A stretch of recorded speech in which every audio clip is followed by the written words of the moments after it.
Anong malaki? Ibaba. Anong ibaba? Anong ibaba? What malaki? Ano ang malaki? In English? Ako sa'yo. In English? Anong malaki nga sa akin? I-record mo lang? Sa ulo mo. Oh, anong meron sa ulo ko? Malaki. Tapos? Oh, look. Oh, dito nga, diba? Oh. Tapos? Malaking ulo, diba, Tito Nikki?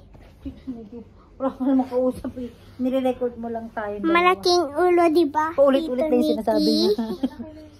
Malaki? Yun ang sinasabi niya, hindi siya marunong. Diba? Hindi ka marunong. Ang ilong din, malaki. Oh, tapos? Diba? Paulit-ulit yung sinasabi niya.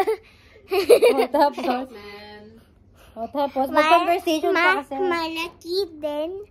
Oh. Nikira. Ilang dede meron ka?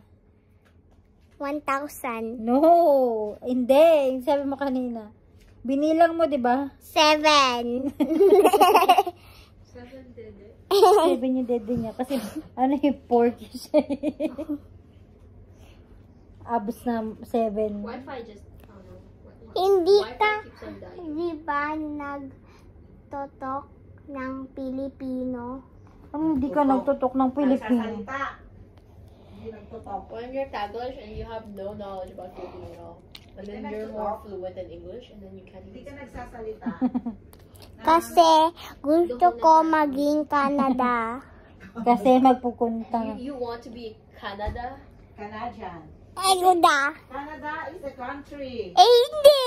Do you want to lie down in my Canadian citizen. No, you're the worst. I'll do my best. It is not worth it for you. Doon ka naman kay ate. Ang bigat-bigat mo. Okay, just wait. One more. Aray, ang bigat mo talaga, Bi. Aray! Bigat din si Tita Just Tammy. Ang bigat mo. Bye!